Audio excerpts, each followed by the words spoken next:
Un colegio en estado de sitio.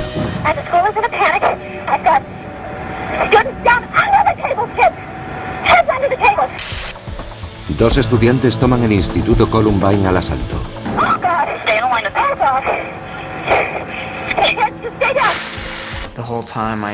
Me hice el muerto. Una verdadera matanza en un instituto estadounidense.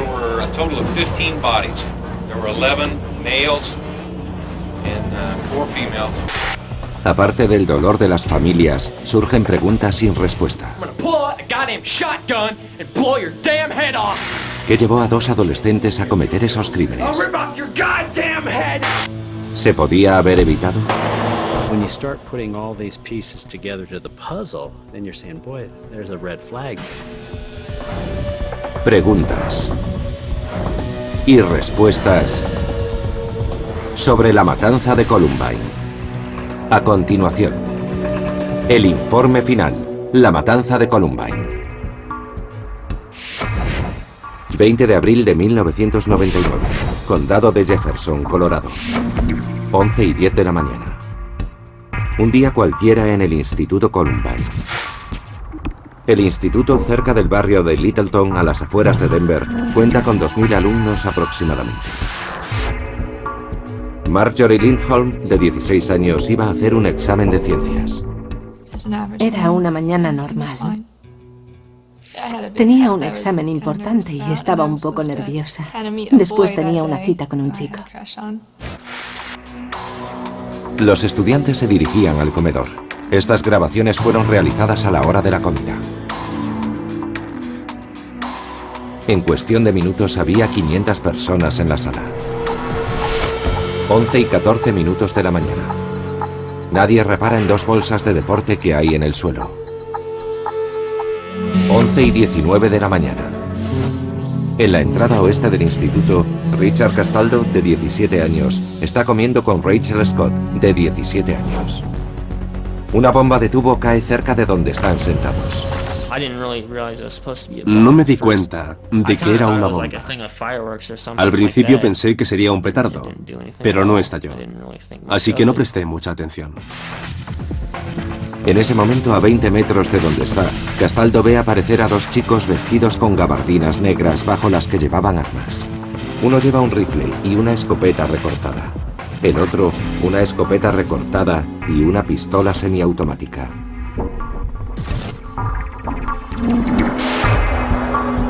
Surge la primera pregunta del informe final. ¿Cómo tuvieron acceso a ese tipo de armas dos adolescentes? Se pusieron a disparar. No tuve tiempo de reaccionar. Disparan 4 veces a la amiga de Castaldo, Rachel Scott, que muere en el acto. Castaldo recibe 8 impactos. Las balas le destrozan 2 vértebras. Pierde la sensibilidad en las piernas. Sentí cómo se me entumecían los pies y las piernas. Me recorrió todo el cuerpo.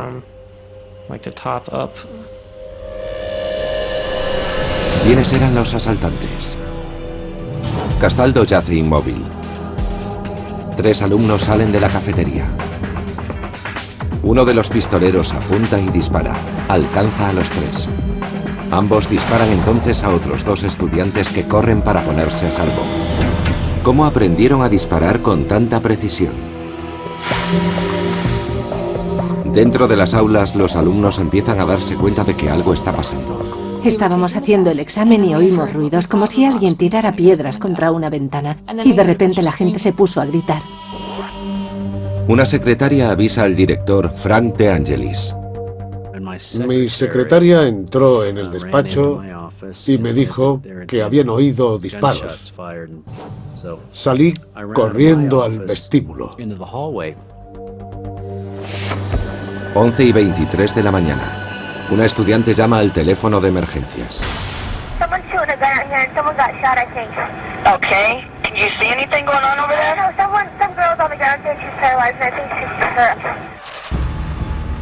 La policía llama a todas las unidades. 1000 agentes acuden al instituto. Los pistoleros se dirigen a la entrada. Siguen disparando y dejando bombas de tubo a su paso. ¿Dónde consiguieron las bombas? En el vestíbulo oeste se encuentra la profesora Patty Nilsson. Reconoce a los dos asaltantes. Son alumnos del centro. Inmediatamente corre hacia la biblioteca. 11:24 de la mañana. El primero en llegar es el ayudante del sheriff del condado de Jefferson. Intercambia disparos con uno de los asaltantes. Cuando estos asaltantes entran en el instituto, el director, Frank DeAngelis, se encuentra en el vestíbulo. Los vi entrar y disparar. Los cristales estallaban detrás de mí. Una cámara instalada en el comedor graba al profesor Dave Sanders, de 42 años, dando indicaciones a los alumnos para que salgan. Patrick Ireland, de 17 años, y otros dos compañeros están en la biblioteca.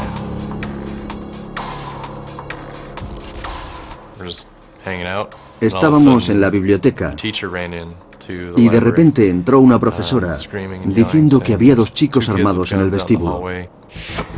11:25 de la mañana. La profesora Patty Nilsson llega a la biblioteca. Allí hay un teléfono y llama a emergencias.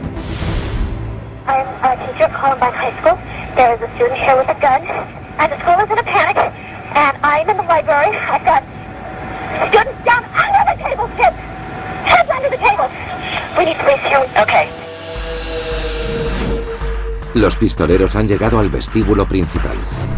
El profesor Dave Sanders, que ha conseguido salir de la cafetería, está al final del pasillo. Ven a Sanders y le disparan. Este cae al suelo. Dos compañeros arrastran a Sanders hasta un aula donde se esconde un grupo de alumnos. Entre ellos está Marjorie Lindholt, de 16 años. Dos profesores le ayudaron a entrar en clase. Le llevaban cogido de los brazos y él intentaba andar, pero de repente se vino abajo. Le habían alcanzado 2 disparos y sangraba mucho. 11:29 de la mañana. Los asaltantes entran en la biblioteca. Escondidos bajo las mesas hay 52 estudiantes, 2 profesores y 2 empleados del centro. Entre aquellos se encuentra Craig Scott, de 16 años, el hermano pequeño de Rachel Scott, que ha sido abatida cerca de la entrada oeste. Entraron disparando. Uno le dijo al otro que disparara a todos los que llevaran gorra blanca. Muchos llevábamos gorras de béisbol. Yo me la quité y la oculté bajo la camisa. Durante los siguientes 7 minutos, los 2 asaltantes avanzan por la biblioteca disparando a los alumnos. Su metódica forma de actuar da pie a muchas preguntas. ¿Cuál es su plan? Patrick Ireland está escondido debajo de una mesa de la biblioteca. Cuando llegaron cerca de nosotros, estábamos escondidos con la cabeza entre las piernas. Uno de los pistoleros dispara y hiere a un amigo de Peter en la rodilla. Cuando este intenta ayudarle, su cabeza sobresale por encima de la mesa. En ese momento recibí 2 disparos en la cabeza y uno en el pie. Patrick pierde el conocimiento. Craig Scott está oculto bajo otra mesa con Isaiah Schultz, de 18 años, y Matt Kechter, de 16. Se fijaron en mi amigo Isaiah. Se rieron de él por ser negro. Luego le dispararon. Y también a mi amigo Matt. Yo me hice el muerto. 11:36 de la mañana. Los asaltantes salen de la biblioteca y se dirigen al vestíbulo a través del aula de ciencias. Minutos después, aproximadamente 30 alumnos escapan por una puerta de emergencia. Un escuadrón de agentes de policía se concentra frente al instituto. Pretenden detener la matanza y rescatar a los alumnos que permanecen en su interior. Las respuestas a estas preguntas a continuación en el informe final. 20 de abril de 1999, 11:40 de la mañana. Servicios de emergencias de 5 condados se dirigen al Instituto Columbine. Jefferson County is getting shots fired at officers. 2 males in trench coats have shotguns and possible grenades. Entre los agentes está Dan Delmonico, miembro de los SWAT, Unidad de Operaciones Tácticas de la Policía. La información de la radio es alarmante. Era un asalto de tipo militar. Era probable que tuvieran explosivos y armas automáticas. Cuando llega la policía, los asaltantes se dirigen al comedor. 11:44 de la mañana. Esta grabación muestra a uno de los asaltantes disparando a las bolsas de deporte que ambos habían depositado antes. Una de ellas se incendia. El fuego activa las alarmas y los aspersores. Los estudiantes que estaban escondidos debajo de las mesas corren para salvarse. Una vez fuera, uno de los alumnos informa a la policía. Ha reconocido a uno de los pistoleros. Se trata de Eric Harris, de 18 años, un alumno de último curso. En la oficina del fiscal del distrito, el ordenador muestra una ficha policial de Eric Harris.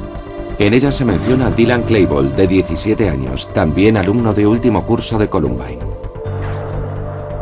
Ambos fueron fichados por robar mercancía de una furgoneta. Me desplacé con uno de mis ayudantes hasta el Instituto Columbine para identificar a Harris y a Klebold.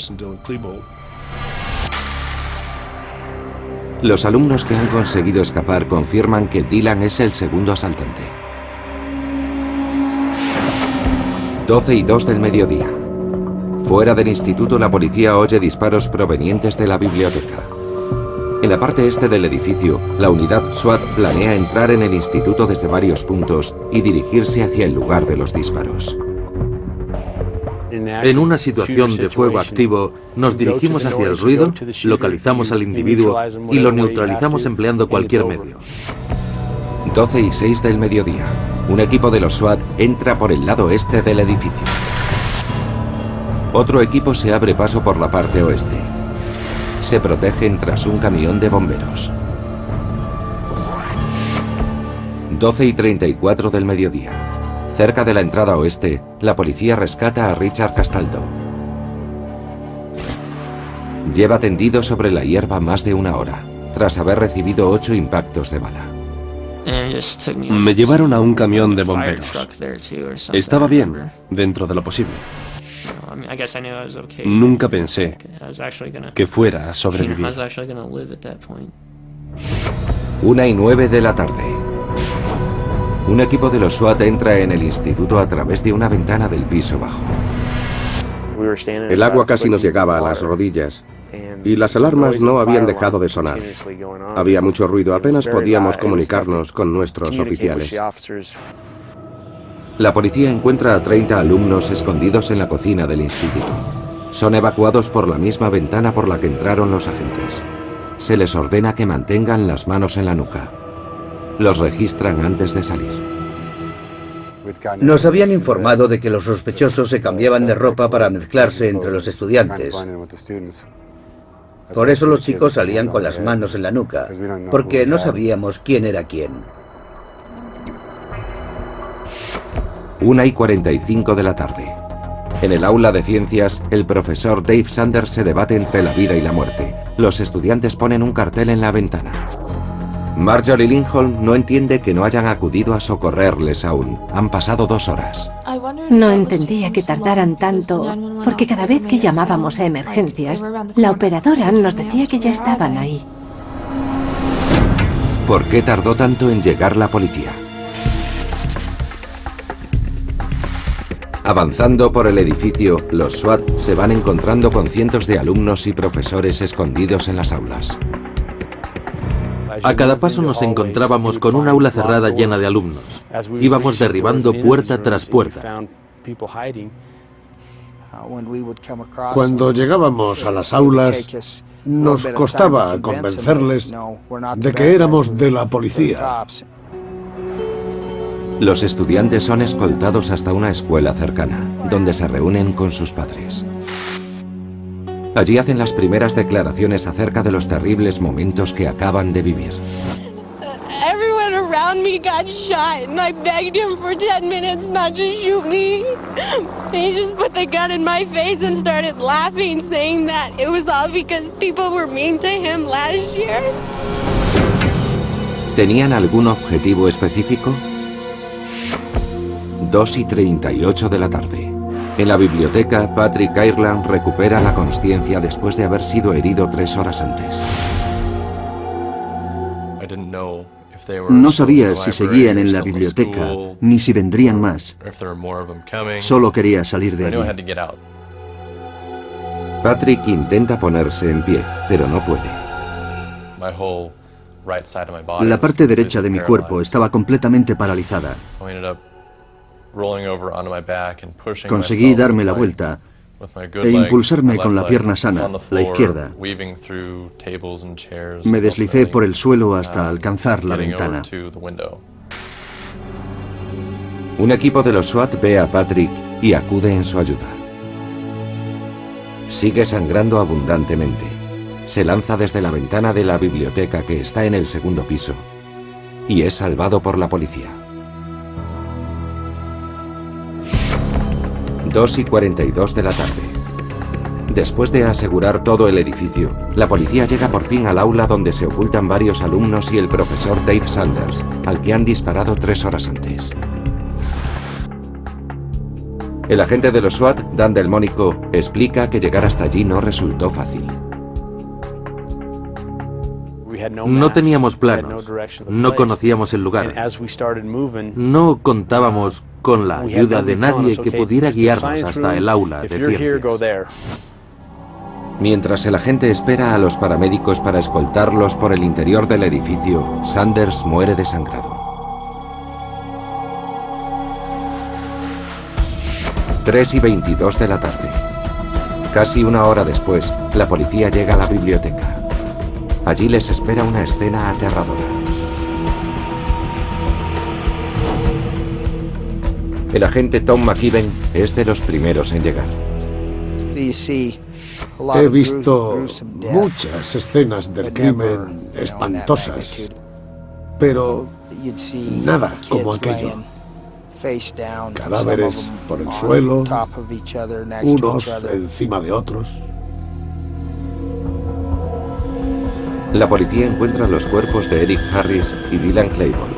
Son los asaltantes. Están armados y rodeados de explosivos. Han muerto por heridas de bala autoinfligidas. ¿Tenían planeado suicidarse?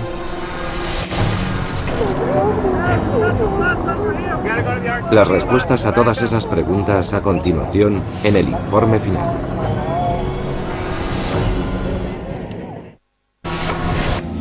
...20 de abril de 1999. La pesadilla desatada por Eric Harris y Dylan Klebold en el Instituto Columbine ha terminado. Los alumnos están sobrecogidos.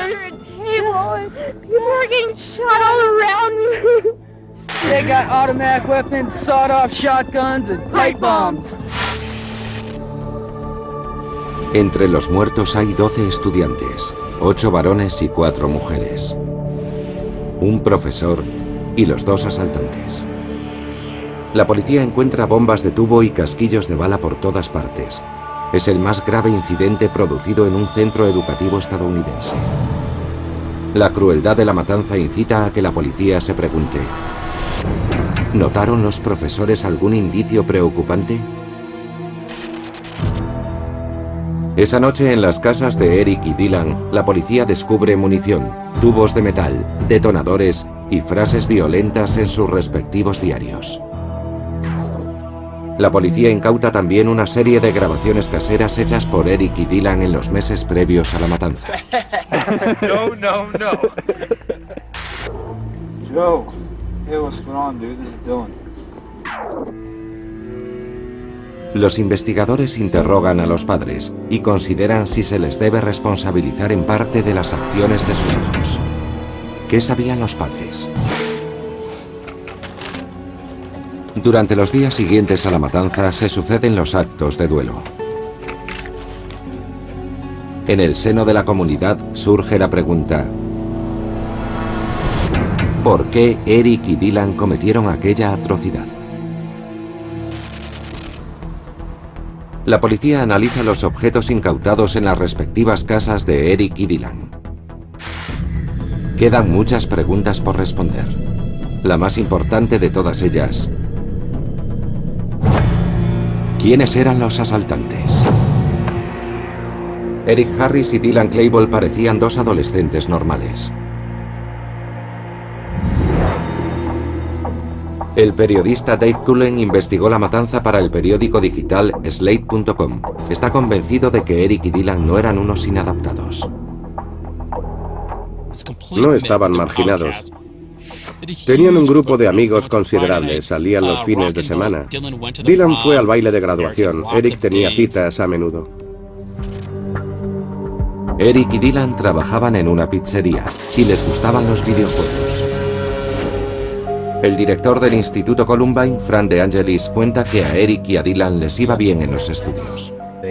Se les daba bien la informática. Iban a una clase de producción audiovisual. Eric incluso estaba en una de nivel avanzado. Eran buenos estudiantes. Algunos medios aseguraron que Eric y Dylan eran inadaptados, que se vengaron de sus compañeros y que pertenecían a un grupo llamado la Mafia de la Gabardina. En efecto, existía un grupo de estudiantes que se hacía llamar así, pero Eric y Dylan no formaban parte de él. Sin embargo, en este vídeo aparecen vestidos con gabardinas negras. Do not even screw with that little kid. If you do, I'll rip off your goddamn head. El vídeo era un trabajo para clase y estaba basado en un relato de Eric llamado La Mafia de la Gabardina, asesinos a sueldo. I don't care what you say. If you ever touch him again, I will freaking kill you. El agente especial del FBI, Dwayne Fuselier, explica que el uso de gabardinas tenía un sentido. La única razón por la que llevaban esos abrigos largos era para ocultar una recortada y una semiautomática sin llamar la atención. Dylan Klebold había tenido problemas debido a su carácter irascible. Cuando Dylan se enfadaba era como una explosión, se ponía hecho una furia. Dylan solía gritar a los profesores e incluso discutió con su jefe de la pizzería. Uno de los amigos más antiguos de Dylan era Brooks Brown. Los padres de Brooke, Randy y Judy, cuentan que Dylan de niño pasaba mucho tiempo en su casa. Dylan era el chico más tímido que he conocido. Cuando venía a casa, tenías que lograr que se relajara para poder hablar con él. Eric era abierto y aparentemente seguro de sí mismo. En esta grabación aparece hablando con una compañera de clase en el comedor del instituto. Parecía un chico tranquilo y amable. Eric siempre trataba de eludir los problemas. Sabía qué tenía que decir para salir del paso. Eric y Dylan se conocieron en el primer curso de secundaria y se hicieron muy amigos. Durante el primer año de instituto tuvieron un problema con la justicia. 30 de enero de 1998. Eric y Dylan forzaron una furgoneta y robaron algunos componentes electrónicos. Fueron detenidos y acusados de allanamiento y robo. Un juez les obligó a participar en un programa de ayuda a jóvenes infractores no violentos. Los asesores del programa detectaron en Eric problemas para controlar su temperamento y le recomendaron unas clases de autocontrol. Parecía evolucionar correctamente. En marzo, Randy y Judy Brown descubrieron que Eric tenía su propia página web y en ella amenazaba de muerte a su hijo, Brooks. Eric escribió: "Lo único que quiero es matar, especialmente a gente como Brooks Brown". Eric se jactaba de que él y Dylan habían fabricado y detonado bombas de tubo. Los Brown cumplimentaron un informe al respecto en la oficina del sheriff del condado de Jefferson. 2 semanas más tarde se reunieron con un detective privado. Este les aseguró que había suficiente información para investigar a Eric por sus actividades con explosivos. Tras la tragedia de Columbine, los Brown supieron que la policía no había iniciado tal investigación. No obstante, según los registros públicos, sí fue cumplimentado un borrador de declaración, el primer paso para obtener una orden de registro. El borrador de declaración demuestra que la policía sospechaba una conexión entre Eric y un caso relacionado con una bomba de tubo. La declaración dice: el 15 de febrero de 1998 se informó de un caso de bomba de tubo. Las pruebas incautadas concuerdan con los elementos descritos por Harris. Esa declaración dejaba claro que la bomba de tubo era de características idénticas a las descritas en su página web. El reportero Kevin Bogan cree que si la policía hubiera registrado la casa de Harris, habría encontrado bombas de tubo y otras pruebas. Lo que hay que plantearse es que quizá podrían haber evitado la matanza de Columbine. Pero no hubo tal orden de registro y el caso fue cerrado. En 2004, la oficina del fiscal del Distrito de Colorado se interesó por el caso Brown. Descubrieron que la policía no consideró justificado solicitar una orden de registro. La oficina del sheriff del condado de Jefferson no quiso hablar con el informe final. 26 de abril de 1998. Poco después del encuentro de los Brown con la policía, Eric esboza en su diario un plan para atacar el instituto. Esto fue un año antes del asalto a Columbine.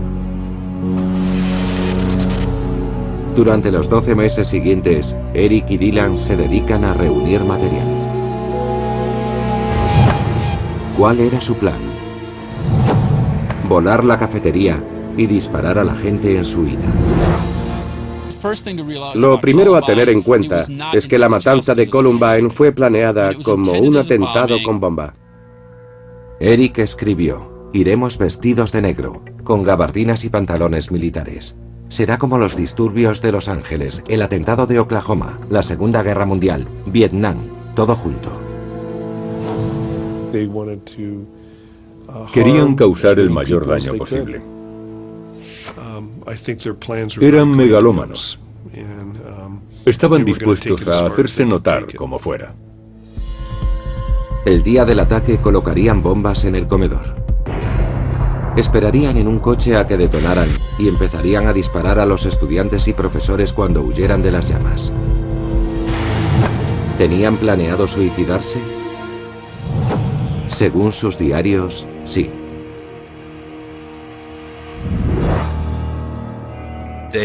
No contaban con salir vivos. Su plan era morir durante el ataque, bien por disparos de la policía o bien suicidándose. Idealizaron una situación de guerra. Querían un gran tiroteo. Satisfechos con su plan, Eric y Dylan establecieron una fecha provisional para ejecutarlo y se centraron en las armas.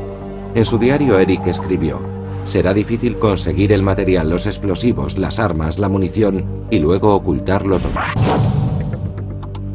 En los 11 meses siguientes, Eric y Dylan se dedicaron a reunir un arsenal y a grabar un macabro vídeo. Entry exit. Imagine that in someone's fucking brain. Más respuestas a continuación en el informe final.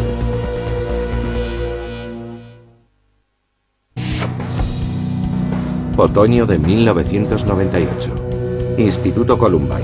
Eric Harris y Dylan Klebold planean asaltar su instituto. Reúnen un arsenal que incluye bombas de tubo. ¿Dónde consiguieron las bombas? Eran de fabricación casera. Eric anotaba sus progresos en la fabricación de bombas. Confeccionaron 23 bombas durante el mes de octubre. No les resultaba difícil fabricar bombas. Descargaban la información de Internet. Y adquirían los materiales en las ferreterías de la zona. The things that injured people here were as simple as nails and BBs in some cases. These things were made with propane tanks and stick matches and duct tape, and they're all household items. 5 meses antes del asalto, Eric y Dylan intentan comprar armas en una feria como esta de Denver. No lo consiguen por ser menores de edad. Eric, frustrado, escribe en su diario: tengo suficientes bombas como para matar a unas 100 personas, pero no es suficiente. Necesito armas. El día de los asesinatos llevaban 2 escopetas recortadas, un rifle y una semiautomática. ¿Cómo tuvieron acceso a ese tipo de armas 2 adolescentes? Se las suministraron adultos que desconocían el plan. Un día después de su frustrado intento de comprar armas, Eric y Dylan vuelven a intentarlo. Esta vez cuentan con la ayuda de un cómplice, alguien que podía comprar armas legalmente. Vuelven a la feria de armas y su amigo de 18 años compra escopetas recortadas. En su diario, Eric recoge el acontecimiento. Anota: ya no hay vuelta atrás. Hemos cruzado el punto sin retorno. 3 meses antes de los asesinatos, Eric y Dylan solicitan la ayuda de un compañero de trabajo, Phil Duran. Les pone en contacto con Mark Mains, que les vende un arma semiautomática por $500.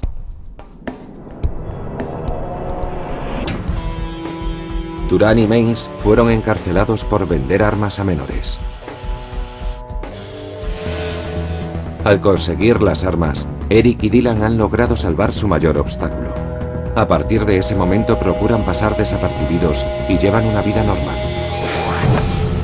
¿Notaron los profesores algún indicio preocupante? Sí, una profesora de lengua percibe una señal de alarma en una redacción de Dylan. Febrero de 1999. 2 meses después de la grabación de su vídeo sobre unos asesinos a sueldo, Dylan entrega una redacción sobre un hombre con gabardina que inicia un tiroteo. La profesora concierta un encuentro con sus padres. En una nota a Dylan escribe: eres un excelente narrador de historias, pero hay algo en este texto que me preocupa. La profesora se puso en contacto con sus padres. Estos dijeron que se ocuparían del asunto y no se supo más. Ante sus padres, Dylan explicó que solo se trataba de una historia. Su profesora no volvió a notar nada extraño. Pero Eric y Dylan volverían a hacer una grabación escalofriante.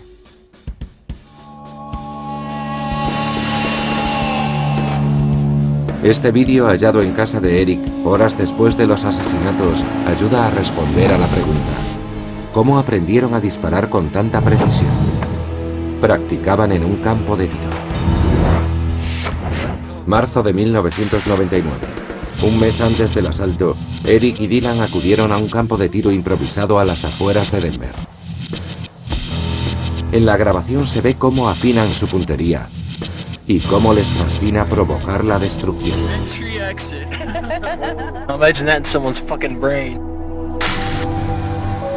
El director del Columbine, Fran De Angelis, explica que el profesor de producción audiovisual ignoraba la existencia de esta grabación.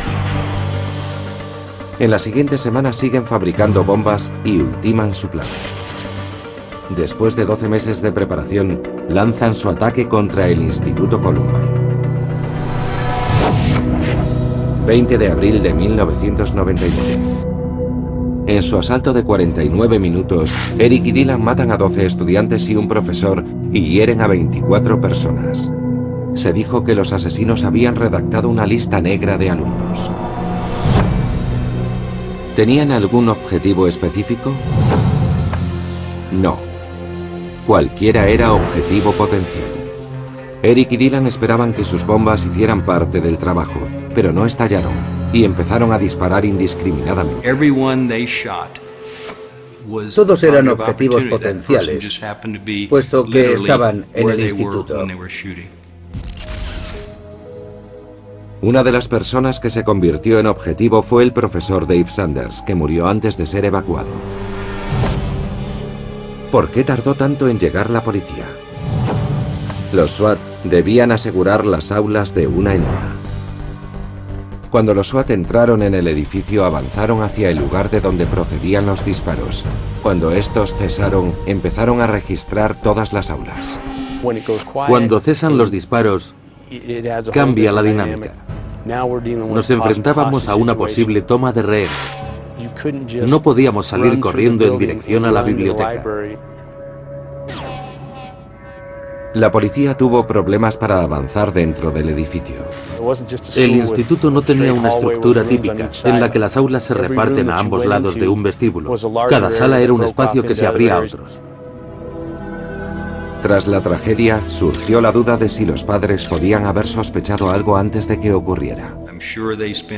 Estoy convencido de que pasaron muchas horas preguntándose en qué se habían equivocado. Más respuestas a continuación, aquí, en el informe final.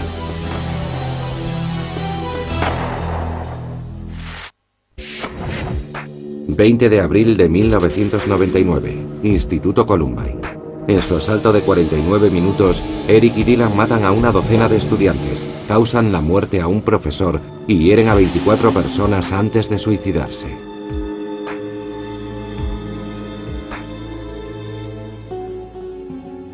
Las víctimas y sus familias se preguntan cómo dos adolescentes han podido planear semejante ataque sin que sus padres sospecharan nada.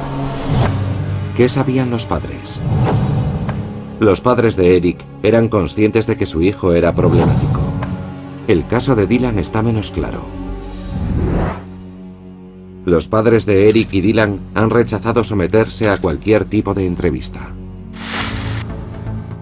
Solo se comunican a través de sus abogados.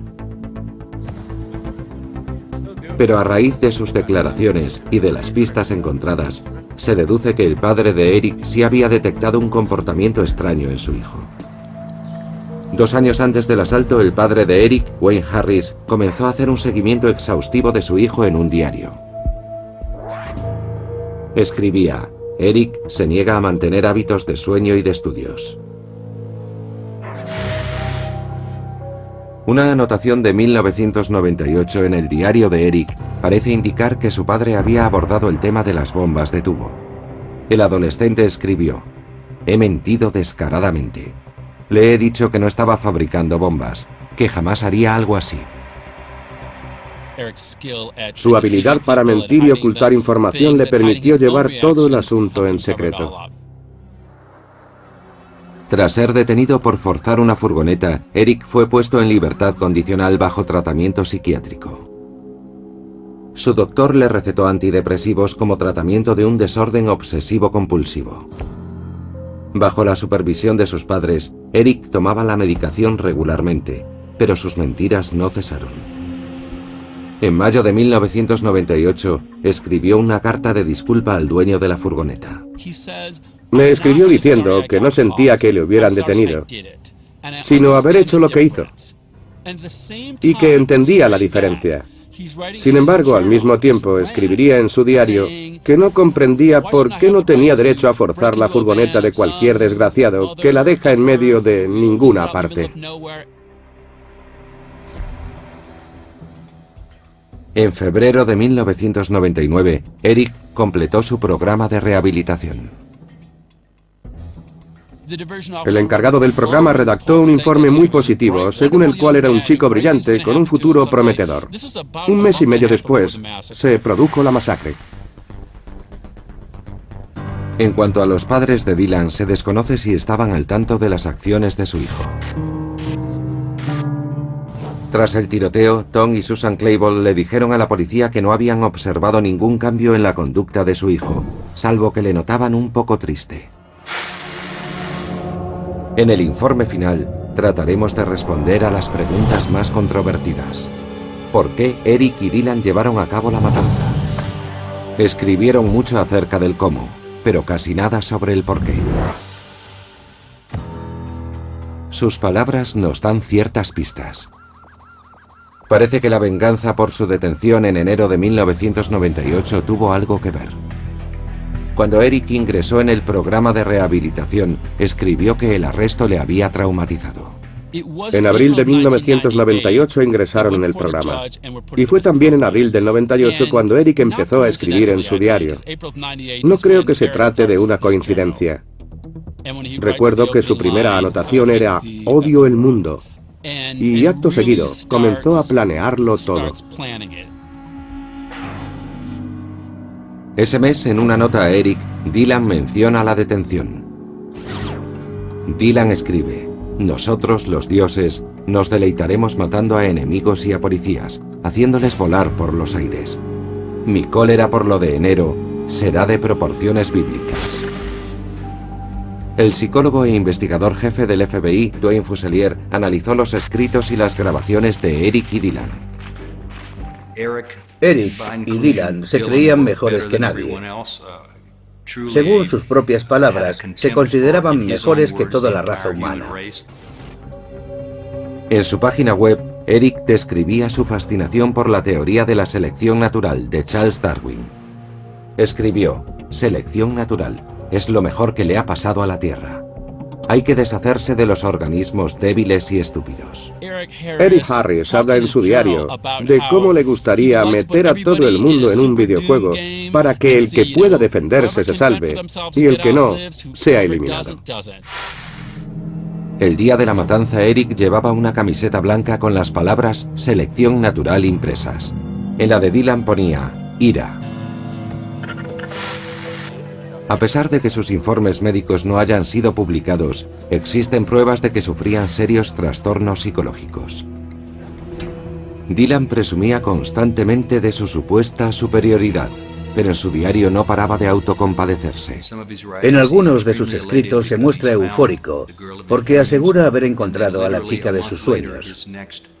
Y un mes más tarde dice que se quiere morir porque la chica le ignora.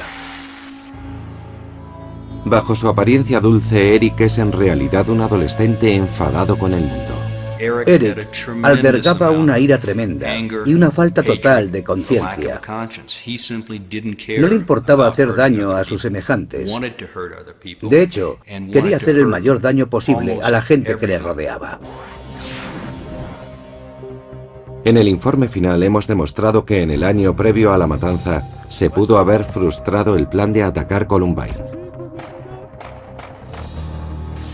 Pero no hubo intercambio de información entre la policía local y los padres. Y el plan pasó desapercibido. Si se hubiese compartido toda la información de que disponían la comunidad, los amigos, los padres, el instituto y la policía, nos habríamos dado cuenta de lo crítico de la situación. Mayo de 2000. La oficina del sheriff del condado de Jefferson emitió un informe sobre el tiroteo, que contenía un resumen de los hechos acompañado de aproximadamente 10.000 pruebas.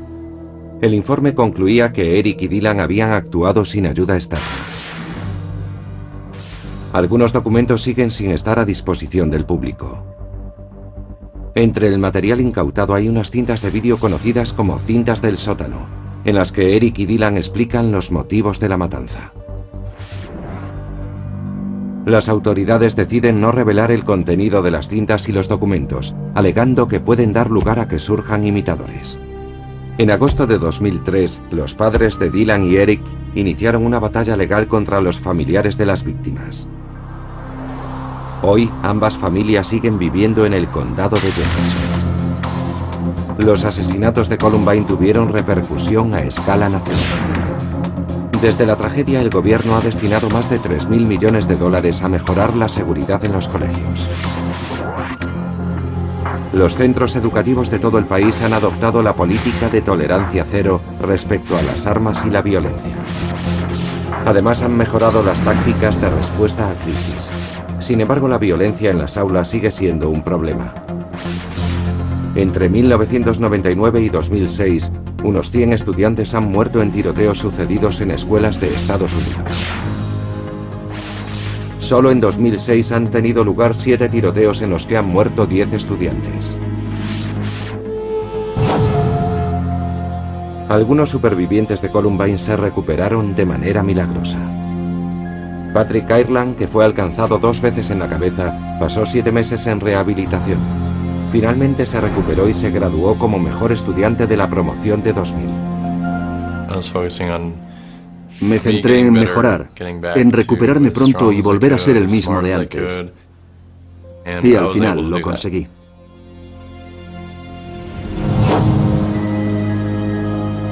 Aquel terrible día de abril de 1999 ha marcado las vidas de todos aquellos que vivieron de cerca la masacre. Y en la opinión pública estadounidense, la palabra Columbine recordará siempre a este trágico suceso. Para muchos, la única forma de frenar este tipo de violencia es centrarse en identificar y atacar la causa de estos crímenes.